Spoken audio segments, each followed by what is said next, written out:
Hey everyone, it's Mike Brown, the founder of FlowTrack, and we got an exciting announcement for you guys today. This is something that we just released and we just put on our site right now.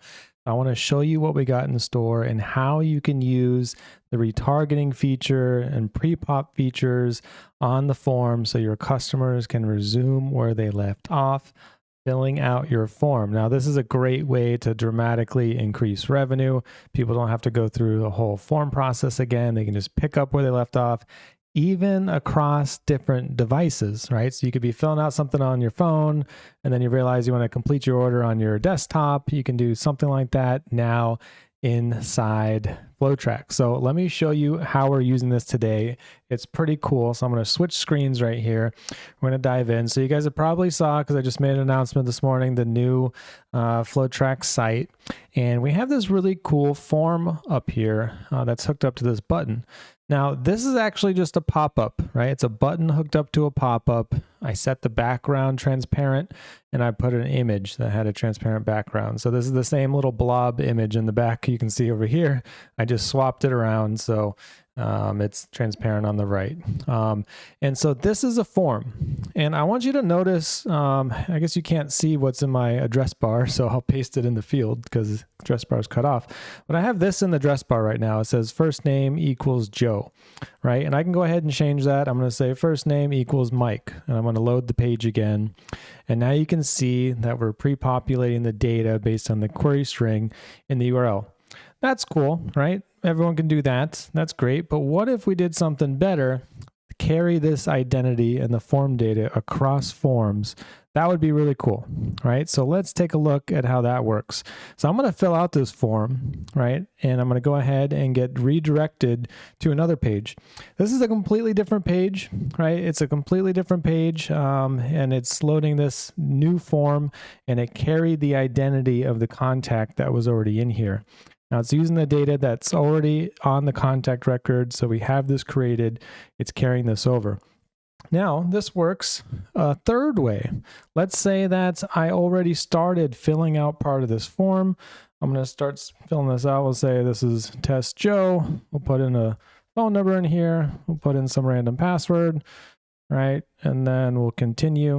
And let's say I answer some of these questions and I say, you know what? Oh my God, I get a phone call. I get distracted and I close out my window, right? And I can come back to this page later. Now watch what's going to happen, right? We can leave this page. I'm going to go ahead and go back. We'll go to the home page. Now I'm going to go back, just typing in this URL, right? And it resumed where I left off. I'm on step 3 of 8 on my form. It didn't start at page 1. So this is a super awesome way to get people to come back to your website to resume where they left off. Now, this works using 2 different ways to identify the user. First of all, they're going to be cookied, right? So when they fill it out, they're cookied. We know who they are. We can just pick up where they left off. Now, the second way you can use it is, let's say you have an abandoned funnel, or was it abandoned cart flow, right? So in the abandoned cart flow, you're going to send them an email that says, hey, come back, finish signing up. Well, all you have to do is paste the link to this form in the flow, and FlowTrack's going to automatically tag that link with the contact it was sent to. So you don't have to pass like the data in the query string. You don't have to say first name equals test and last name equals Brown and whatever. It just automatically tags them in the flow because it recognizes that this is a FlowTrack page. It has a FlowTrack form on it, and we know who we're sending this email or SMS to, so we might as well tag it with that user. So when they come back, they can just pick up where they left off. Now, this is great because we're now applying the known contact info to all types of forms in here. So it doesn't even have to be the same type of form. I can go back here on the FlowTrack website. We'll go down to the bottom. Let's say I wanted to go apply for the Black Label program. I can click apply. It's going to pull up this form, and you can see it starts populating the data from the known contact right on the form because we already got this data from another form, right? So it's a great way to save some work for your customers and just make it as frictionless as possible. You know, we wanted to do it in an automated way, so everything in here just communicates seamlessly, and make it as easy as possible. So if you guys have any questions, drop them in the chat right now. I'm going to be answering your questions. And as always, if you guys want to go ahead and smash that like button or subscribe to us if you're watching us on YouTube, that way you can get those notifications. Just ring the notification bell, and that helps us out a lot, and you'll get all the notifications for these great live streams. You can follow us on social media. We got the Facebook group, FlowTrack Official. We're on Facebook, Instagram, YouTube, and soon to be TikTok. So I'm going to dive into the questions now. We got some people talking about what is the documentation to implement this. The documentation to implement this is just use the form on your website. It's going to track the users. Now we will create a documentation document so we can show you how to use the query string parameters. But just to show you right now, it's just a question mark after your URL, and you can type in the name of the field, like first name equals Mike, right? That's if you wanted to do it manually. But if you don't want to do it manually, right, everything just works automatically. All you have to do is send people to your form and then send them back to the form. And you can send that link in an automation flow, whether it's an email or an SMS. So there's nothing special you got to do, no feature you got to enable. It's just on by default, so your known visitors can pick up where they left off. So super great way. I'm going to dive through some more of the questions right now. Can you change the colors of the progress bar, the buttons, etc.? So on the forms, you have a few options in the form builder for the colors, and the options in there aren't nearly enough to what I want. So my goal is to get the form builder color options to be the same as the website builder, because the website builder, you have so much more you can do color wise. In the form builder, you just have a few color options and a few themes in there. So we're going to get that updated so you can do, you know, whatever color you want in the form builder. And also, I want to say that, what was I going to say? Forgot. So we'll get that updated in there. So stay tuned. But you can do custom CSS. I did some custom CSS for this button right here to get it looking blue. And of course, you can't see it because my camera is covering it. But the button up here, when you open up this, I use some custom CSS to change that to be a big blue button. So there's definitely ways you can do it inside the website builder, but great question. We got Josiah asking, I'm curious if you guys are planning to have some type of SMS campaign builder. So we definitely have SMS campaign building functionality inside the flows, right? And so that's just really simple sequence of events. Send out a SMS, wait a certain number of days, send another SMS, right? Those are your drag and drop steps in the flow. Super easy to build. And you can actually get more advanced and custom than that. You can have a step in there like the wait for SMS click step. And you can say, if they clicked, do something else. If they didn't click, send a different message. So you can definitely do that in there inside the flow builder. Let me know if I'm not answering your question. I'm happy to clarify, give you guys more details. And we got someone saying Facebook user having a problem logging in for some reason. Okay, well, definitely shoot us a message. I'm happy to help. You can also just shoot me a message on Facebook if you want, and we can get you helped out with that. So let me know if you guys have any more questions. Happy to answer them right now, but just wanted to announce this brand new feature. I know the team's been working hard trying to get in all these great features for you guys, and I think this will really help out a lot of people. So we got Colin asking for, can we get a wait for reply to the text and email? So we got, then we got a long comment. So can we get a wait for reply to text and email? So we do have a wait for reply step. We actually do have that in the flow builder. So inside the flow builder, and I think it's just called wait for reply. But we got a step where you can actually branch out the logic depending on the type of reply that it is. So I'm going to try to pull up my flow builder in another window right now and show you guys what that looks like. Let's go ahead and log in, and we'll take a look at that together so we can get that going. 1 second. A great question. And let me know if I'm misinterpreting your question, Colin, but we can get that plugged in here. And let's see, pulling up my screen. All right. So let's just go into the demo system and pulling it up right now. So there we go. Got to make it so you guys can see it. Okay, great. So here you guys go. We're inside the FlowTrack system. I'll hide the chat for now. And so just go into the Flow Builder. You have this wait for step. You have wait for SMS reply step that you're going to use. So you can come in here. You got the wait for click, right? That one we were just talking about. And then you got reply. Reply, wait for SMS reply. So this one is going to work for SMS. And oh, Colin, you're asking for email too. Yes, definitely. We want to add that for email too. I just want to point out we do have that for SMS. So you can come in here and you can check that. You can set what responses you want to look for. You can set a timeout after a certain amount of time, like you want to stop waiting and you want to go to the next step. Right, so you got that in here. We can definitely apply that to email as well. I think that would be really cool. So great question. Let's see, someone's saying they're trying to build a clone of a website inside FlowTrack, and then they change the colors to change the colors and branding. Cloning is no problem, but the big issue is you have to go into each page and change the global headings, footer manually. You was told that you could change it in a global setting and automatically make the change on all pages.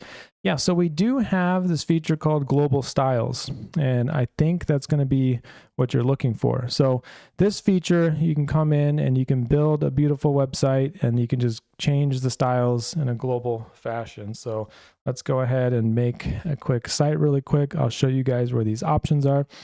And we also now have global blocks. Global blocks allow you to reuse sections of the blocks across multiple pages. So you might have a header and you might have a footer on your website that you don't want to change. You want it to be standard across every single site.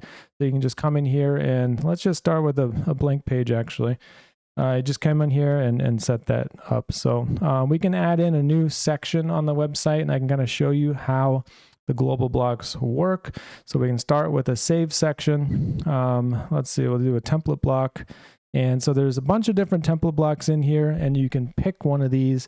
These are all hooked up to the global styles, right? So you can customize this with just a click. I'm just gonna pick something simple like this one.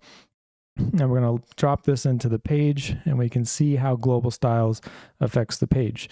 So we got a bunch of different options on here for global styles. You can pick a color and it's going to update the color of the, and not all of them are hooked up. So I don't think this one's even working as I'm showing it to you, but the team's still going in there and perfecting some things on the website builder. But the global styles is in here. If it's not hooked up to the element, you can build your own item in here to hook that up. So I can show you an example of that. Go ahead and just drag in a button, and on the button, it's going to use that global style that I just selected. So you see I got the current style here. I can change that, and it's going to change the color style of that item. Now, if you want to hook anything up to the global styles, just pick one of the colors from the palette, right? So this is the color from the palette. I can pick a shade of it, and now it's hooked up to that on the global style. So you can hook up anything in there. Just go in there and check that out. So great question. Now, if you want to reuse a section of your website template on different pages, that's where you're going to use the global blocks. So you just click this button, make a global block. And then when you're adding a block to your page, you can use that global block. Now, the difference between global blocks and save blocks is global blocks, if you change it on one page, it updates all pages. Whereas save blocks is just a snapshot of that block. And if you change it in one place, it does not update everywhere else that block is used. So great question. Let's see, we got Colin asking on a trigger with reply. So I think we answered that one. This person's asking, I was more curious about automatically putting leads in different stages of a pipeline into different follow-up campaigns. Maybe this could work through an on-stage trigger. Definitely. I know the team's adding more triggers in there for that, and they're also adding that new dynamic update step for you guys. So I expect to have some good news on that, maybe next month. So that would be good. And let's see, we got some other questions. Is there a way to import an external website into the system? That's a great question. And, the way the website builder works is if you try to import some other website, first of all, it would be a monumental challenge for developers because every website and every website builder has a completely different format and style. And a lot of them write crap code, right? So you want to, it ends up being a real challenge to try to import websites from another builder. And even if you do see it, typically people will be like, we import to one service only. And that's only because they modeled their builder after that typically. So, but that's a great question. But the best way to get stuff imported into the system is to drag and drop and create it. We also have the $3.99 migration service.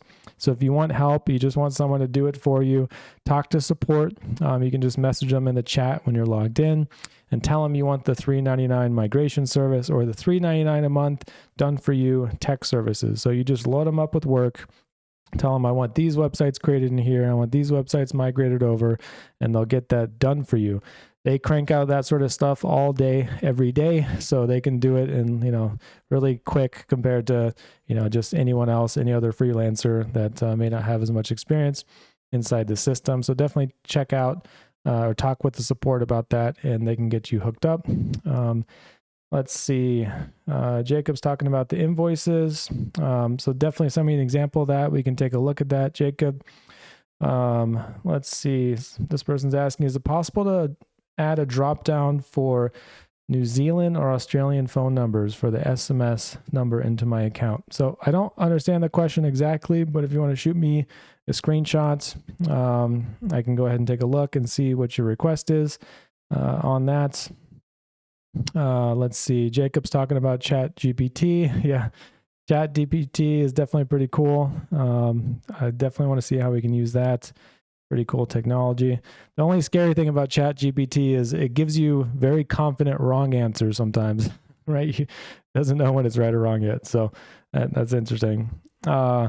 Let's see. Did FlowTrack develop a Lottie animation element in the site builder? So we don't have a Lottie animation element. I think that would be cool though. So definitely put that on the roadmap if it's not already there. There are a lot of things we want to add to the website builder. Lottie animation would be great. Definitely agree with that. So that's a great question. Let's see. I'm going into more of the questions. So we got Exodocon Daniel saying, I got a bug on the top of the constructor. The phone got stuck.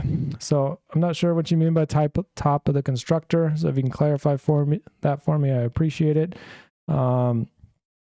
And let's see, someone's asking, Ricky's asking if we got access to the new FlowTrack template. So I had someone ask that in the Facebook group, and I'm going to go ahead and get that loaded up for you guys so we can get you guys a cool new template. The team is actually working on a bunch of templates too, but we'll make sure this one is one of them for you guys so you guys can have that on your white label. Great question. Someone's asking to drop a phone number in your account. Okay, so the Australian numbers. Yeah, shoot us a message. We're happy to help you out with the Australian or New Zealand phone numbers. Go ahead and shoot us a message. Let's see. We got, when are we going to be able to use the custom variables in the buttons, site, emails, text, etc.? Okay, so you're asking about the custom variables on the website builder. So we do have that in store. That's going to be used a few different ways. One, we're going to have that for the CMS. When the CMS rolls out, you're going to be able to use those variables on your site to build, database-powered sites, content management-based powered sites. That's the whole point of the CMS. So that's going to be really cool. And at the same time, we're doing that same stuff for like the cart, right? So you might have a shopping cart. You want to show a user on the checkout page, what's included in their order.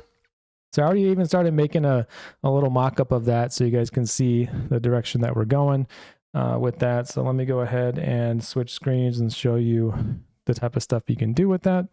I'm just going to pull up a new tab and get this loaded up for you guys. But it's going to be really cool because you just put a variable on your site. It can dynamically populate.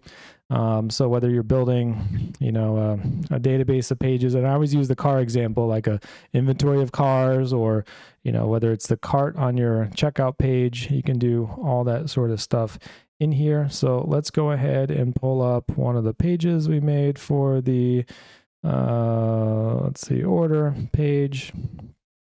Let's see. We actually just hid that little cart thing for now, but I can show you guys what that looks like. I got this in here, just pulling up another screen. Give me a minute, and we'll go ahead and make this one visible because it wasn't visible. let's see. Let's say general. Yeah, okay. So I'll just share this screen. So perfect. So I'm inside the website builder right now, and I had this little box on here I was playing with, and I set it to display none, so it's not visible. But we put two little boxes in here, and we're kind of making a little cart so you can see what that looks like.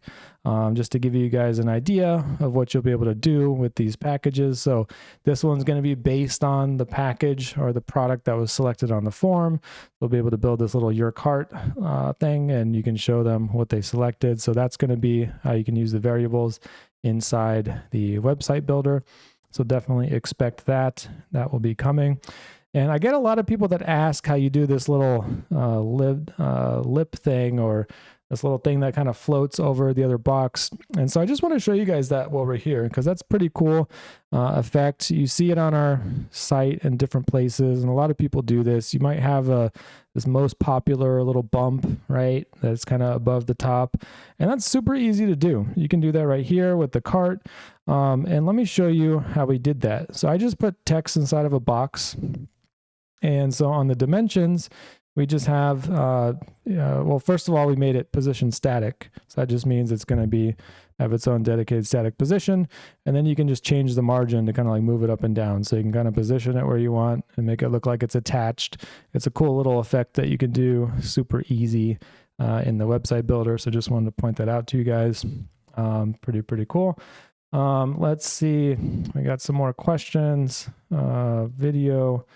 Let's see, going back in time. Let's see. Someone's asking about the white label settings getting passed down to your sub accounts. Go ahead and send us a support message so we can help you out with that and look into that for you. Let's see. We got someone asking about video background. So go ahead and upvote that on the roadmap. I know that was on there on the roadmap. I think that's a pretty cool feature, video background. So I would love to see that in here as well.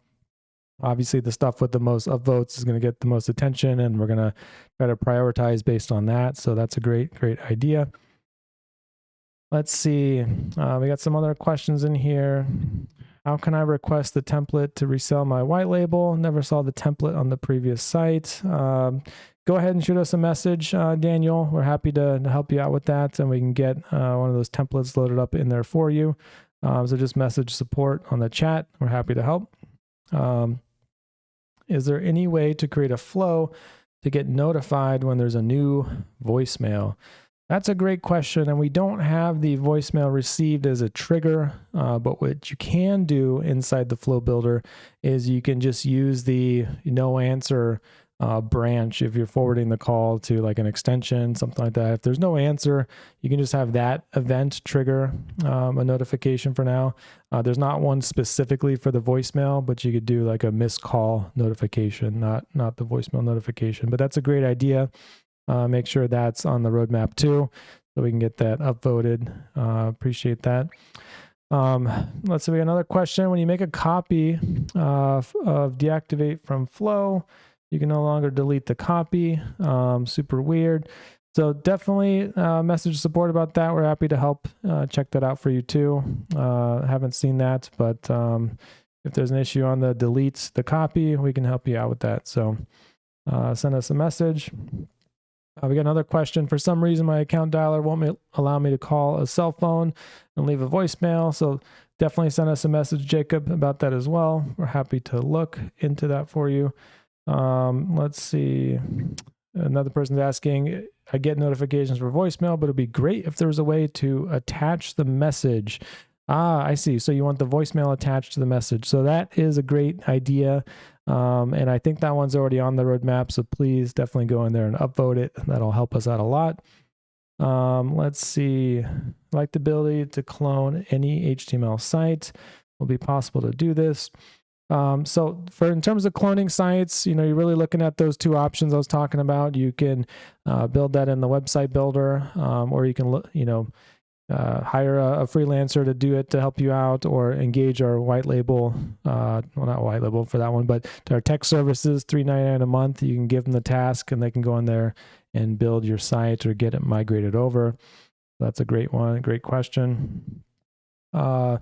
So I've temporarily unpublished a site. Is there a way to customize what is displayed for the unpublished site? So the unpublished site is as if you deleted it. So if you really wanted to put up an alternative page for your site while you're updating it, you could just make what they call dusty pages, right? Under construction page or something. So you'd really look at just publishing that site or renaming your page to your under construction page to be your home page, and then you can go ahead and push that out there. But right now the unpublished site button unpublishes your site, so there's nothing there. But what you can do when there's nothing there is, that's it. That's the only option. So just thinking out loud. So yeah, it looks like that's all the questions for today. So I appreciate you guys joining me. If you guys have any more questions, go ahead and drop them in the chat, and you can always message our chat support. If you guys want that done for you service, again, that's $3.99 a month. They'll do pretty much anything you need, from building your flows, moving over websites to landing pages, and getting stuff plugged into your account, hooking up integrations, Stripe, etc. Whatever you guys need. So message support for that. I appreciate you guys joining me today. If you guys have any other questions, just go ahead and drop them in the chat. We'll see you next Friday for our Champagne Friday at 3 p.m. Eastern. So have a wonderful rest of your day. Bye.